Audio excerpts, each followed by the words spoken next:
Hi, everyone. Pastor Galen, lead pastor at Cheyenne Hills Church. Thank you so much for joining us on this podcast. We hope that these podcasts will be a real encouragement to you on your spiritual journey. You can also connect with Cheyenne Hills at CheyenneHills.org. Hope you enjoy the program. We are across the street and around the world, Cheyenne Hills. Well, hello, everybody, and welcome to our podcast. I'm glad you're able to join us today. And we are in Genesis chapter 17, That's and right. This is the covenant. We get to change names today. It feels like this is a momentous occasion because we've talked about this for I don't know how many podcasts now. Hey, but we were just talking about a graduation. Yes. This is graduation for is. Abraham. He goes from Abram to Abraham. So Yeah. there's a graduation it's right a there. big deal. This is a lot of graduations going on. You guys graduation parties around and stuff? My nephew graduated Okay. from Burns, which was really cool, and I know that there's some around and stuff. But Perfect. yeah, we're in the So they've already graduated. They and then did. East is Central is when? East is today, Okay. and then Central is tomorrow, I believe. South was yesterday. Now, Yeah. which one? One of them is in Frontier Park. I think all of the high schools in Cheyenne All are. three high schools. Yeah. That's cool. Or four actually, if including Triumph. Triumph. Yeah, I think that was where theirs was too. But yeah, hopefully they'll be able to transition back home next year. Is for- that just be distancing? Is that the main I reason? believe so. All right. So that they're not limited in the number of seats that they can have. Gotcha. I don't know. I'm really speaking out of turn. I could be wrong, but Well, that's what I've Yeah, heard. but you're Julie Fogg and you know stuff. So I I'm know going some with stuff. it. I'm going to go with it. I know little stuff. Well, let's go to Genesis stuff. Genesis chapter 17, because this. Now, do you have your power phone? Because I you do. have. You remember you had a little ditty you were going to read about Abram and Abraham. I thought. oh, and then changing from Abram to Abraham. Yes. See if you can All find that, right. and I'll read this. And if you do, give me the thumbs up. And when Abram was 99 years old, the Lord appeared to Abram and said to him, I am God Almighty. Walk before me and be blameless, that I may make my covenant between me and you, and may multiply you greatly. Then Abram fell on his face, and he said, and God said to him, Behold, my covenant is with you, and you shall be the father of a multitude of nations. No longer shall your name be called Abram, but your name shall be called Abraham. For I have made you the father of a multitude of nations. I will make you exceedingly fruitful. I will make you into nations, and kings shall come from you. I will establish my covenant between me and you and your offspring after you throughout all of their generations, for an everlasting covenant, to be God to you and to your offspring after you. And I will give to you an offering after you in the land that you sojourn, all the land that Canaan and the everlasting possession. I will be their God. So this is a covenant. God's making a big promise to Abram. And he said, I'm going to change your name, because I think that the word, did you find anything about that? Well, so I was curious because, whenever there is a name change, it really is Something denoted meaning. in the meaning of the name, right?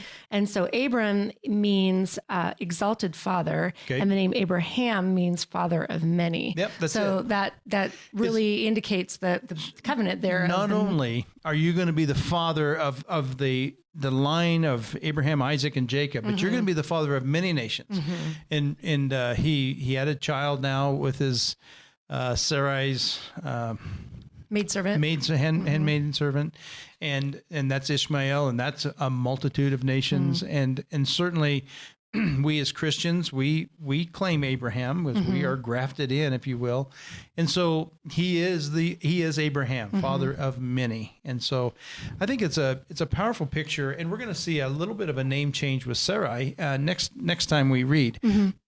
Now, God makes this covenant with Abraham, and the covenant is a covenant of circumcision. We can read through that a little bit, and then.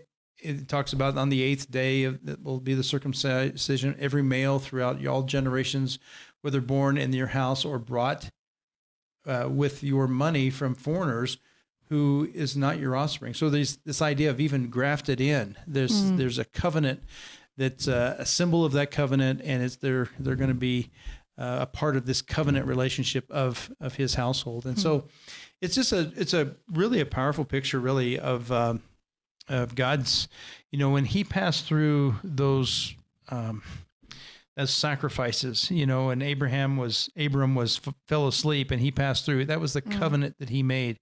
And now it seems like every time God approaches Abram, he reminds him, you will be the father of a great nation or many nations. And even though we haven't seen the fruit of that yet, that's coming to Isaac is going to be born next time we talk. So, but he always is promising and always telling it. And every time he promises, he gives a little bit more of this piece of the covenant. And in this case, his name changed to not just a great father, to a father of many nations. And then that now it's actually a reminder of, a circumcision of his flesh is going to be a reminder to him that God is making this covenant relationship with him. And so I think Abraham is going to get the picture that this is a covenant and God means business, and we're going to find out he's going to have a child with Sarai. And the thing that I find interesting about name changes is, if you decided someday you wanted to be called, I'm going to throw out Glenn because people all the time text. I need to speak with Pastor Glenn. Okay, gotcha. So let's just say you want to go by Glenn. Yeah. Even when James went from Bob to James, that was a hard transition. That was painful. We still messed that up. I know. And so he's still Bob in my phone. Yes, it'll be Bob Damey, but he's changed his name 7 years ago. It's not really a change. I mean, it's like he went by his first name. James Bob Damey, so he just went back to James, and which I totally get it. But it took a while. Yeah. But anyway, your point. Well, my point being that I just think about.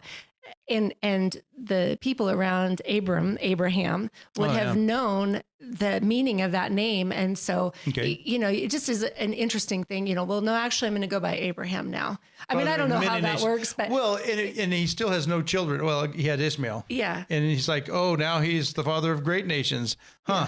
Maybe, interesting. Yeah. He must be a little full of himself or something. I don't know. But the thing about Makes you wonder about that. It does. But the thing about it, I guess, is then that belief and that faith that he had in God's promise. And even though that it certainly didn't seem unfulfilled. And then, as we go forward, there's still a lot of time that that happens between Ishmael, because I think they're like 13 years apart. Oh, yeah. And so, I think about in my life, and when God doesn't work in the timeline that I think that he should, that he's not fulfilling his promise to me. Not that he has to do anything for me. That's true. But anyways, it's just a really interesting perspective as you look at that, Abraham had faith and believed, but there still was a whole lot of stuff that happens in between. You bring up something really important. And I think it's kind of how we need to remember how God works with us, because these scenes that we're seeing are really quite a ways apart. Like Ishmael was born when he was 83. This scene happens, he's 99. It says he's 99 years old when the Lord appeared to him, to Abram. So, there's math real quick, 16 years or so. So it gives you this picture that, but there's a lot of gap. That's a 17-year gap. And so for him to remind him of all these things, because you would start thinking, okay, this isn't, I don't know what God's got in mind, but it's, the sun is setting on my time. That's right. My time, the hourglass. And, I talked to a lot of, I don't know, counseled several 30-year-olds, especially young gals. And they, even one just recently. And that whole hourglass, the time's running out, and God's really not brought this right person yet. And should I, is God not listening? I mean, it was seriously, I wish I'd have thought of this passage at that time, because I think, and she was very, very much, trusting in God and just listening, asking God's favor, and she wants to be obedient to Him, but she also knows I've had 30 birthdays, and so there's that, and so it is interesting. I would imagine, can you imagine a 99-year-old, him saying, right. I don't know what God's thinking here. He's got a plan, I guess, but I don't have a clue what it is. So yeah, and certainly, like you said, out of childbearing years and all those things. And I really did cling to this story when we were going through infertility and just feeling, and it wasn't that God had promised us children either. That certainly that was a desire of my heart, desire of our hearts, but it wasn't necessarily, maybe it wasn't meant for us. I'm so grateful that it was, and that we were real able to have test 3 kids, but test of your faith, wasn't it? It sure is. And so, Yeah. but I think seeing this in scripture really helps to have some understanding of just what God's plan is and where he's going. That's good. It's his promise and his covenant with us. So there you go. Genesis chapter 17. And we're going to see really next week, Sarah's going to change her name and we're going to see what happens there. Well, thanks so much for joining us. I hope that you will tune in again as we continue to plow through Genesis.